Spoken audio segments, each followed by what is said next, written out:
एक बार एक बच्चे ने बचपन में कुछ गलत देख लिया। चोरी कैसे करते हैं। काफ़ी अच्छे घर का था। ये कहानी बहुत साल पहले अखबार में छपी थी, सच्ची है।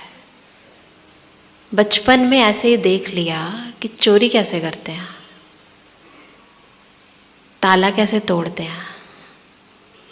बस ऐसे ही तोड़ दिया क्योंकि कभी देखा था, ट्राई करके देखते हैं। और फिर उसे जेल की सज़ा तो नहीं मिली इतनी, पर चक्कर ज़रूर लगाने पड़े। उसे कुछ नहीं चाहिए था, घर भरपूर था, बस एक बार देखा था ना। तो कब जाकर कुछ देखा हुआ असर दिखाता है वो पता नहीं है। हम तो बस देख लेते हैं, हम तो बस सुन लेते हैं। बहुत सूक्ष्म कर्म है।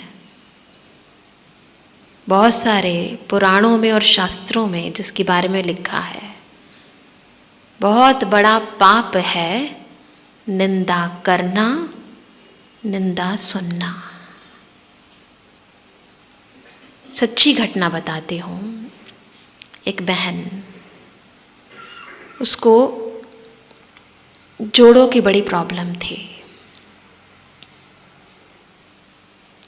बहुत सारे जोड़ों में यहाँ बहुत दर्द रहता था। हमारे वहाँ हॉस्पिटल में आई, माउंट आबू में हॉस्पिटल है हमारा। तो कहती है बड़े जोड़ों में दर्द रहता है तो कुछ कर दो। तो क्या करें, डॉक्टर को दिखाया। उसने कहा कि भाई तुम्हारी तो अभी बहुत ज़्यादा हो गया, तो तुम्हारी कुछ सर्जरी वगैरह करनी पड़ेगी। तो कहती अभी तो मेरे पास समय नहीं है, मैं क्या करूं, बाद में आऊँगी, तब तक पैसे भी इकट्ठे हो जाएंगे और समय भी आ जाएगा, बच्चों के एग्ज़ाम वगैरह हो जाएं। कहा ठीक है आ जाना। तब तक उसने सोचा कि मैं किसी वैद्य को दिखा दूं या किसी, हमारे वहाँ और भी चीज़ें हैं, एक्यूप्रेशर, अल्टरनेटिव थेरेपी, वो कुछ कर लेती हूँ, थोड़ा आराम आ जाएगा। तो वो डॉक्टर के पास गई और वो एक्यूप्रेशर कराने लगी। तो हमारी बहन जो एक्यूप्रेशर कर रही थी उससे वो बातें करने लगी। बातें करते करते उसने उससे पूछा भाई ऐसा क्या है जो इतना जोड़ों में दर्द रहता है। कहती क्या बताऊं, सारे घर का काम तो मुझे ही करना पड़ता है। उसने कहा कि देखो घुटनों का दर्द तो तुम्हारा, अगर तुम ज़्यादा खड़े ना रहो ना तो ठीक हो जाएगा। कहते कैसे खड़ी ना रहूं, सुबह से मुझे ही तो खड़े होकर बच्चों का खाना बनाना, पति का खाना बनाना, घर की सफाई करना, सारे इतने सारे काम गिनवा दी, ये करना वो करना वो करना वो करना। कि तुम्हारे घर में कोई और नहीं है। कहती है मेरी सास है ना। कहते वो कुछ नहीं करती। कहते वो थोड़ी ना कुछ करेगी। कहती हाँ वो बुजुर्ग होगी ना, कैसे करेगी। कहती कोई नहीं, जब बेटियां आती हैं ना तो सारे काम हो जाते हैं, पर मैं रहती हूँ तो कुछ नहीं करती, बैठी रहती है। तो कहती कि नहीं, बुजुर्ग होते हैं तो ऐसा होता है कई बार, उसमें कोई बात नहीं। कहती आपको नहीं पता है, मैं जानती हूँ, मैं रहती हूँ ना। तो उसने अपनी सारी राम कथा सुनानी शुरू कर दी, क्या क्या करती है। तो वो जो हमारी डॉक्टर थी उसने उसे कहा कि देखो हमारी पत्रिका में लिखा था कि बुराई नहीं करनी चाहिए किसी की। तुम एक काम करके देखो, किसी की बुराई मत करो, अपनी सासू की बुराई मत करो, उल्टा उसकी तारीफ करो। देखो क्योंकि हमें जो फल मिलता है ना वो हमारे कर्मों का ही मिलता है। तो तुम ये बुराई करना छोड़ दो। कहती मैं क्या करूं, मन में आता ही नहीं है। कुछ आए मन में अच्छा तो मैं कुछ अच्छा बोलूं भी, ठीक है, अच्छा बोलने से अच्छा होगा, पर मेरे मन में तो आए ना। अब सारा दिन वो जो करती है वो तो दिखता है ना मुझे, क्या करूं।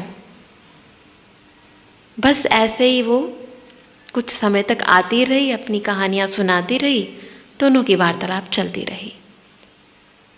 10-15 दिन के बाद बड़ी खुश खुश होकर आई। तो उसने कहा भाई क्या हुआ?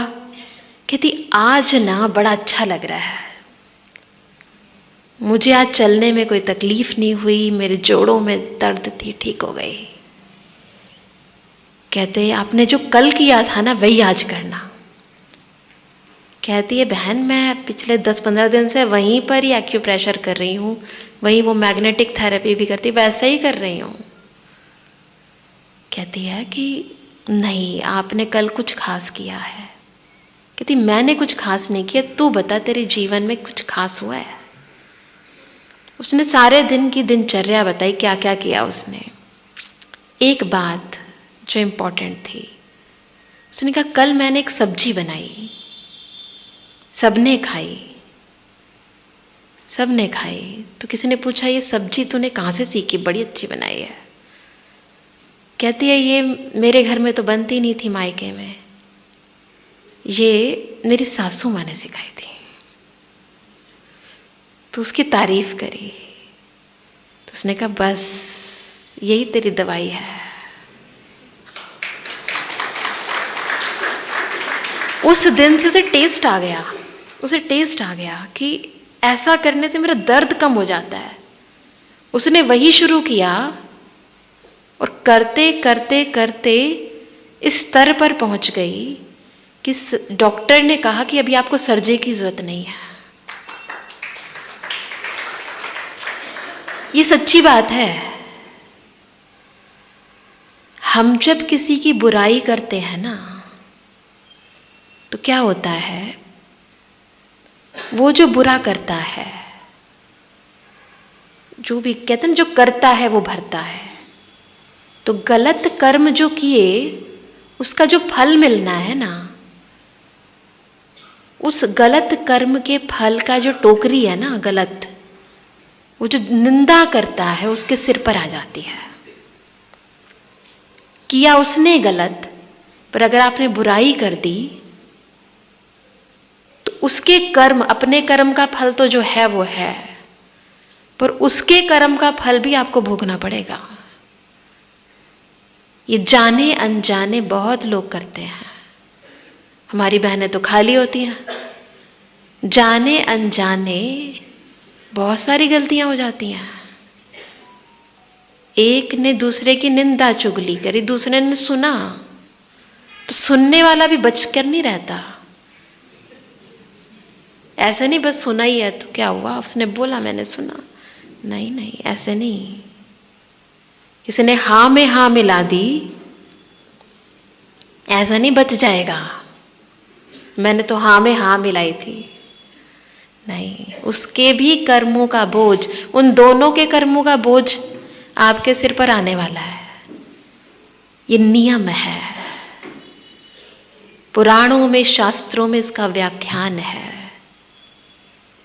बहुत सूक्ष्म कर्म है, जाने अनजाने हम कर देते हैं और फिर उस कर्म का जो फल है अलग अलग रूप में भोगते हैं।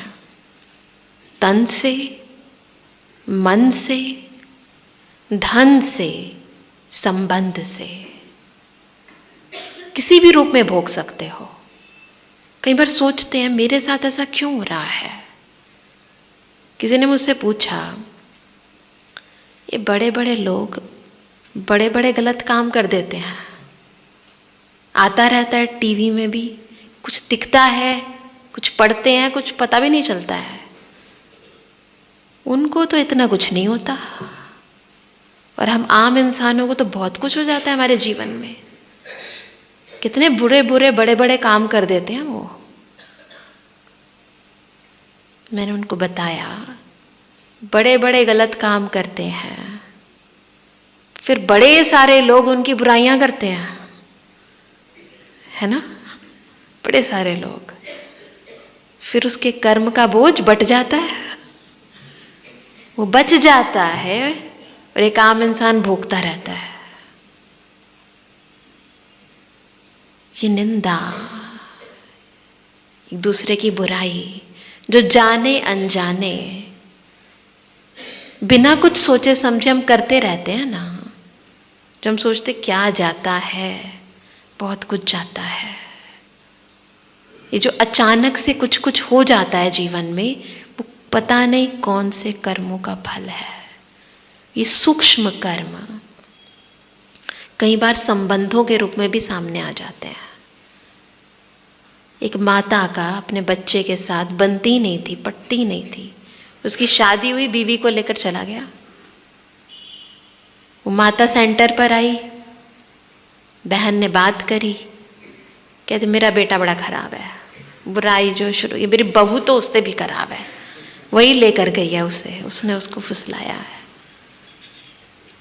तो बहन ने समझाया, बहन इतनी बुराई करेगी तो और दूर हो जाएगा वो। तो उसने कहा फिर क्या करूं? कहते तू 2 दिन मेरे कहने से चल, उसके बारे में अच्छा सोच, जो चाहती है वो सोच। मेरा बच्चा बहुत अच्छा है, मेरी बहू बहुत अच्छी है, सोच के तो देख एक बारी। सिखाया उसे, कमाल हो गया, उसके घर में कभी उसके बेटे का फोन नहीं आता था। 2 दिन के बाद उसके बेटे ने उसे फोन किया, फिर टेस्ट लग गया। फिर तो मन में सोचने लगी सच में बहुत अच्छा है मेरा बेटा, ऐसा नहीं मुझे भूल गया है, याद है उसे। 1-2 महीने के बाद ऐसा समय आया जो बेटा और बहू घर आ गए। ये सच्ची बात बता रही हूं, आप करके देखना अपने जीवन में, मजाक नहीं है, ये कहानियां नहीं है, आप करके देखना।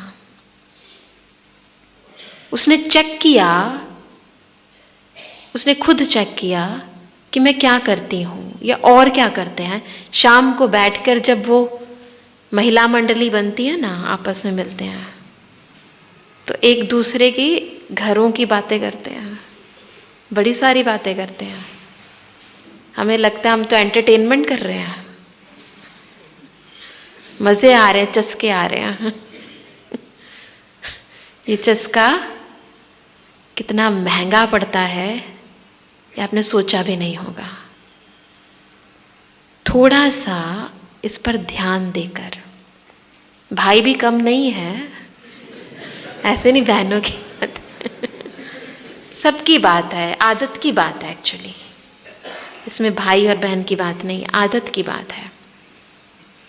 चेक करना हम क्या क्या करते हैं, जाने अनजाने कौन कौन सी गलतियां कर देते हैं, फिर उसका फल भोगते रहते हैं। चेक करोगे, चेंज करोगे तो आपका भाग्य बदल जाएगा। भाग्य कैसे बनता है, इसका टॉपिक है ना, भाग्य और कर्म कैसे बनता है। जब आप किसी ज्योतिषी के पास जाते हो, पंडित जी के पास जाते हो, जो जन्म कुंडली देखकर बताते, क्या वही भाग्य होता है? वही भाग्य मानते हो और क्या मानते हैं? आपके भाग्य में ये लिखा है। वो भाग्य बना कैसे? पिछले जन्म में जो कर्म किए उसी से तो भाग्य में बना है, कोई ऊपर से थोड़ी ना आया भाग्य। उससे पिछले जन्म में जो कर्म किए उसका भाग्य का फल आपने उस जन्म में भोगा। उससे पिछले, उससे पिछले कभी तो कोई कर्म किए हैं। बिना कर्म के इस कर्म क्षेत्र पर भाग्य भी नहीं बनता है।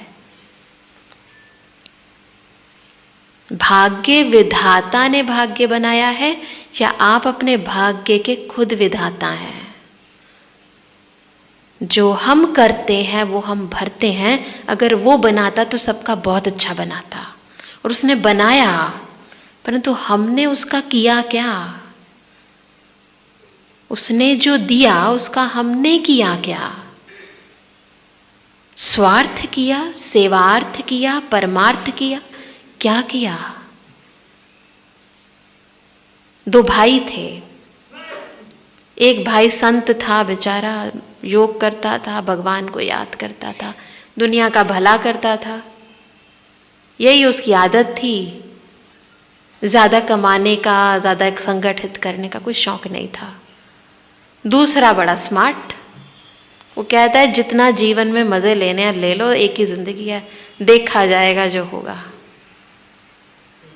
दोनों भाई जो हैं वो अलग अलग थे, बिल्कुल अलग होते हैं घरों में। तो एक बारी कहीं पर संगठन में योग वोग करके आ रहा था बड़ा भाई, उसके पैर में कील लग गई। घर पर आया, उसे उठा नहीं जा रहा था। थोड़ी देर के बाद छोटा भी आया, उसने सोचा मैं उससे मांगता हूँ पानी दे दे, मेरे पैर में लग गई कील। उसने हंसा अपने भाई को देख के, कहता कर ले जितना भगवान को याद करता है ना, तो दूसरों की सेवा वेवा करता रहता है, देख ले क्या मिला है तुझे। मैं आज देख कितना मज़े से आए, अभी क्लब से होकर आ रहा हूँ, रास्ते में मुझे हीरो का हार मिला है। तो कहता है ये कैसे हो गया, मैं अच्छे काम करता हूँ, मेरे साथ इतना बुरा हो गया, तू तो ऐसे ऐसे सारा दिन घूमता फिरता रहता है, नशा करता है, सब कुछ करता है, और तुझे तो हीरो का हार मिल रहा है, कुछ तो गड़बड़ है, चलते हैं कल दोनों जन्म कुंडली दिखाते हैं। छोटे ने कहा चल ठीक है दिखा लेते हैं, देखते हैं वो भी क्या कहते हैं। दोनों गए ज्योतिषाचार्य के पास, जन्म कुंडली दिखाई। पहले बड़े ने अपनी दिखाई, उसने कहा ये किस मनहूस की जन्म कुंडली ले आए हो, इसकी कुंडली में तो बहुत क्या है, कुछ भी नहीं है, ये तो अभी लगता मर चुका होगा।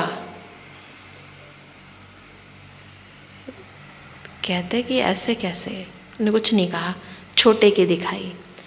कहते वाह क्या बढ़िया कुंडली है, ये तो मिनिस्टर बन चुका होगा, बहुत पैसा है इसके जीवन में। उन्होंने कहा पंडित जी ये हम दोनों की जन्म कुंडली है। उसने ध्यान से देखा, उसने सारी बात बताई कि मैं तो अच्छे काम करता हूँ, ये तो ऐसे करता है, मेरे पैर में ऐसे ऐसे। उसने कहा देखो पिछले जन्म में अच्छे कर्म किए ना, इसने अच्छे कर्म किए, उसके फल से आज दिन तक इसे मिनिस्टर बन जाना चाहिए था, पर इसने क्या किया अपने भाग्य का, जो हार भी मिला इसका क्या करेगा, उड़ा देगा। और तुमने बहुत बुरे कर्म किए थे, उसके फल स्वरूप आज तुझे मर जाना चाहिए था, पर तेरे अच्छे कर्म के कारण बस वो कील के रूप में आ गए और तू बचा हुआ है आज दिन तक। तो वर्तमान को देखकर ये निर्धारित नहीं करो, क्योंकि पूर्व जन्म के कर्मों का फल हम आज भोग रहे हैं, और आज दिन के कर्मों का फल फिर हम भविष्य में भोगेंगे। ये हमारा भाग्य बन जाएगा। भाग्य और पुरुषार्थ साथ साथ चलते हैं, परंतु पहले पुरुषार्थ है फिर भाग्य है। जैसे पहले हम लिखते हैं फिर हम बिंदु लगाते हैं, भाग्य का ज्ञान भी ज़रूरी है, इसको कब यूज़ करना है। जैसे हम पढ़ाई करते हैं तो बताया जाता है फुल स्टॉप कहाँ लगाना है, ऐसे नहीं कहीं भी लगा दो, पूर्व विराम कहाँ लगाना है, ऐसे नहीं कहीं भी लगा दो, सेंटेंस से पहले नहीं लगेगा, लिखने के बाद अंत में लगेगा। इसलिए पहले भाग्य के बारे में सोचो, भाग्य में होगा देखा जाएगा, तो सेंटेंस नहीं लिख पाओगे। ज्ञान होना जरूरी है, पर ज्ञान का प्रयोग कैसे करना है उससे भी ज्यादा जरूरी है। तो भाग्य अगर कुछ ऐसा वैसा हो जाता है तो सोचो शायद पूर्व जन्म के कर्मों के कारण ये हुआ है, उसे फुल स्टॉप लगाओ, आगे बढ़ो। आगे बढ़ने के लिए ये भाग्य का ज्ञान है, ताकि उसको लेकर पकड़ के बैठ ना जाओ, बस उसी के बारे में सोचते रहो हाय मेरा भाग्य है। नहीं, कर्म करो, अच्छे कर्म करो, अच्छा फल ना मिले ऐसा कभी हो नहीं सकता। एक बार महाभारत में एक कहानी आती है, कृष्ण और उनके सखा बनाया था ना अर्जुन को, दोनों जा रहे थे। देखा एक पंडित जी बड़े अच्छे थे, भीख मांग रहे थे। अर्जुन को दया आ गई, उसने कहा पंडित जी इधर आओ। उसने बहुत सारे सोने के सिक्के की थैली भरकर उसको दे दी। पंडित जी तो खुश, खुल गया मेरा भाग्य, अब भीख मांगने की जरूरत नहीं है। मस्ती से चले जा रहे थे और रास्ते में एक चोर आ गया, थैली उसकी चुरा ली, छीन कर भाग गया। पंडित जी की सारी खुशी गायब। घर पहुंचे, कहता भगवान आज तो मेरा भाग्य उदय होने वाला था। अर्जुन ने मुझे इतनी सोने से भरी पोटली दी थी और वो चोर उठाकर भाग गया। सोचा था कल से भीख नहीं मांगूंगा, पर अब क्या करें। फिर अगले दिन पंडित जी अपने कारोबार पे लग गए और भीख मांगना शुरू कर दिया। फिर अर्जुन और श्री कृष्ण जी जा रहे थे। अर्जुन ने देखा कल तो इतना पैसा दिया था, फिर भीख मांग रहे। पंडित जी को बुलाया कि क्या हुआ भाई, पैसे दिए थे कल, क्या हुआ, भीख क्यों मांग रहे हो। उसने अपना दास्तान सुना दी कि ऐसे ऐसे ऐसे। कहते चिंता नहीं करो। उसने अपने एक छोटा सा सुंदर सा मोती, कहते बड़ा अनमोल है ये मोती, इसका कोई मूल्य नहीं है, अपने पास रखना, भाग्य तुम्हारा चमक जाएगा।